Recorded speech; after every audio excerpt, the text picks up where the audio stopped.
যে একজনের বাংলাদেশেও ভোটার কার্ড আছে, আবার এখানেও ভোটার কার্ড আছে, এবং অনেক ক্ষেত্রে দেখা যাচ্ছে যে ব্যক্তির ভোটার কার্ড, সেই ব্যক্তি ওখানে উপস্থিত নেই বা ওই এলাকাতেই থাকেন না, অথচ বছরের পর বছর কিন্তু ওনার নামে ভোট পড়ে যাচ্ছে। এরকমও আমরা অভিজ্ঞতার সম্মুখীন হয়েছি, আমরা ডিউটিও করেছি এর আগে, সেটাও আমরা সম্মুখীন হয়েছি যে মৃত ব্যক্তির নাম বাদ দেওয়া এবং শিফটিং যে বিষয়গুলো থাকে, যে এক জায়গা থেকে অন্যত্র চলে গেছে, এরকম বিষয়ের উপরে বেশি কাজ হয়েছে।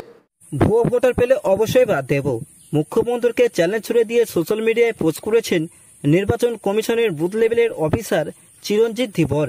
তিনি বলছেন, আমি মুখ্যমন্ত্রীকে চ্যালেঞ্জ করছি, ভুয়ো ভোটার পেলে অবশ্যই বাদ দেব। আমি বিএলও দপ্তরের অফিসার, নিরপেক্ষভাবে ডিউটি আমার দায়িত্ব। মুখ্যমন্ত্রী মমতা বন্দ্যোপাধ্যায় আমাদের চাকরি দেননি যে তিনি চাকরি কেড়ে নেওয়ার হুমকি দেবেন। সোশ্যাল মিডিয়ায় পোস্ট করে রীতিমতো তোলপাড় সৃষ্টি করে দিয়েছেন দুর্গাপুরের বুথ লেভেলের অফিসার চিরঞ্জিত ধীবর। পরে তিনি বলছেন, আমাদের ট্রেনিং এখনো সম্পন্ন হয়নি, তবু আমরা যতটুকু জানতে পেরেছি শুধুমাত্র মৃত ব্যক্তির নাম বাদ দিতে হবে এই ভোটার তালিকা থেকে, সমস্ত ভুয়ো ভোটারকে চিহ্নিত করতে হবে। সংবাদ মাধ্যমে আমরা জানতে পেরেছি যে ভারতবর্ষের কোনো নাগরিকের কাছে যদি বাংলাদেশের ভোটার কার্ড এবং আমাদের ভারত দেশের ভোটার কার্ড দুটিই থাকে, তাহলে ওই ব্যক্তির নাম অবশ্যই বাদ দিতে হবে ভোটার তালিকা থেকে। এছাড়াও অনেক ক্ষেত্রেই দেখা যাচ্ছে কোনো ব্যক্তির কোনো এলাকায় ভোটার কার্ড রয়েছে, কিন্তু সেই ব্যক্তি ওই এলাকায় থাকেন না, কিন্তু তার নামে সব ভোট পড়ে যাচ্ছে নির্বাচনে। এরকম নানা সমস্যার সৃষ্টি হয়েছে। সেজন্য সারা দেশে এই প্রক্রিয়াকে চালিয়ে যাচ্ছেন নরেন্দ্র মোদীজি। নরেন্দ্র মোদীজি জানিয়েছেন, এই এসআইআরকে নিয়ে মমতা বন্দ্যোপাধ্যায় এবং তার নেতা মন্ত্রী চটিচাটা কর্মীরা গুজব ছড়ানোর চেষ্টা করবে, সে ফাঁদে আপনারা কিছুতেই পা দেবেন না। শুধুমাত্র বাংলাদেশের মুসলমান যাদের বয়স 40 থেকে 50, তারা রাতের আধারে এই রাজ্যে এসে 5 থেকে 6 বছরের মধ্যে টাকার বিনিময়ে এদেশের নাগরিক হওয়ার জন্য ভোটার কার্ড, রেশন কার্ড, আধার কার্ড বানিয়েছেন, তাদের নাম কিন্তু অবশ্যই বাদ যাবে। বিহারের ইস্যুকে কেন্দ্র করে আমাদের পশ্চিমবঙ্গ রাজ্যে তোলপাড় শুরু হয়ে গিয়েছে। এরই মধ্যে ভোটার তালিকা থেকে ভোটারদের নাম বাদ দেওয়া হচ্ছে বলে অভিযোগ করেছেন বাংলার শাসক দল তৃণমূল কংগ্রেস। এমনকি এরপরে বাংলাকেও টার্গেট করা হবে বলে মনে করছেন তৃণমূলের মাথা মমতা বন্দ্যোপাধ্যায়। এরই মধ্যে বিএলওদের বার্তা প্রশাসনিকদের বলেন, আপনারা বিএলও যে সমস্ত লিস্ট করেছেন, বিএলওদের কাছে আমার অনুরোধ থাকবে ভোটার লিস্ট থেকে কারো নাম যেন বাদ না যায়।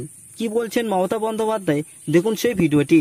আপনারা বিএলও যেসব লিস্ট টিস্ট করেছেন, বিএলওদের কাছে আমার অনুরোধ থাকবে ভোটার লিস্ট থেকে কারো নাম যেন বাদ না যায় সেটা দেখার।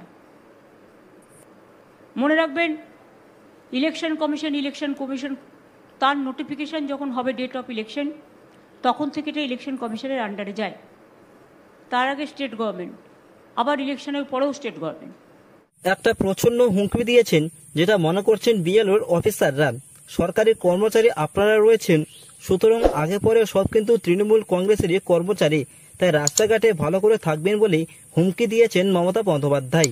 এরই উত্তরে কিন্তু বিএলওর অফিসার চিরঞ্জিত ধীবর বলছেন, যেগুলো বাদ যাওয়ার সেগুলো তো বাদ যাবেই, মৃত ব্যক্তির নাম রেখে কোনো লাভ নেই। তিনি আমাদের ভয় দেখানোর চেষ্টা করছেন, কারণ মমতার ভোট ব্যাংকে এইবার বিএলওদের নজর পড়েছে, তাই তিনি ভয়ে বিএলওদের চেঞ্জ করতে চাইছেন। এই চিরঞ্জিত ধীবরকে শ্রদ্ধা জানাতেই হবে। এরকম একজন শাসক যার নিরপেক্ষতা বলে কিচ্ছু নেই, যিনি মুখ্যমন্ত্রীর নির্দেশকে চ্যালেঞ্জ করছেন, ওনার সাহস আছে বটে, ওনার বুকের পাটা আছে। পরিষ্কার বলছেন, ভুয়ো ভোটার পেলে অবশ্যই নাম বাদ দেব। এই যে বলার যে একটা সাহস, এই রাজ্যের কর্মচারী হয়েও এই ধরনের সাহস কিন্তু লাখে 10 জন মানুষের হয়। অনেক অস্থায়ী বিএলওরা আছেন যারা নতুন জয়েন করেছেন, তাদের মধ্যে আশঙ্কা একটি তৈরি হয়েছে যে এই সরকার যদি চলে যায় তাহলে আমাদের চাকরি আর থাকবে না। অতএব চাকরি বাঁচাতে উপর থেকে যেমনই অর্ডার আসবে তারাও ঠিক তাই করবেন। কিন্তু এই চিরঞ্জিত ধীবর একদমই সেই রকম নন, ইনি হচ্ছেন একজন খাঁটি ব্যক্তি। প্রিয় দর্শক, আপনাদের কি মনে হয়? আপনাদের মূল্যবান মতামত অবশ্যই শেয়ার করবেন আমাদের সঙ্গে কমেন্টের মাধ্যমে, এবং রাজ্যের সমস্ত খবর প্রত্যেকদিন দেখতে এই চ্যানেলটিকে অবশ্যই সাবস্ক্রাইব করবেন। এবং আপনাদের কাছে আমার একটি অনুরোধ রইল, এই ভিডিওটি যদি আপনাদেরকে ভালো লেগে থাকে তাহলে পশ্চিমবঙ্গের সমস্ত বিজেপি কর্মীদের কাছে প্রচুর পরিমাণে এই ভিডিওটি শেয়ার করে দিন, যাতে প্রত্যেকের কাছে এই ভিডিওটি পৌঁছে যেতে পারে। প্রিয় দর্শক, রাজ্যের প্রত্যেকদিন তৃণমূলের দুর্নীতির খবর দেখতে এবং বিজেপি পার্টির সমস্ত খবর শুনতে অবশ্যই এই চ্যানেলটিকে সাবস্ক্রাইব করে নেবেন। দেখা হচ্ছে আপনাদের সঙ্গে নতুন কোনো বিষয়ে, নতুন কোনো খবরে। ততক্ষণে দেখতে থাকুন, নজর রাখুন এই চ্যানেলে।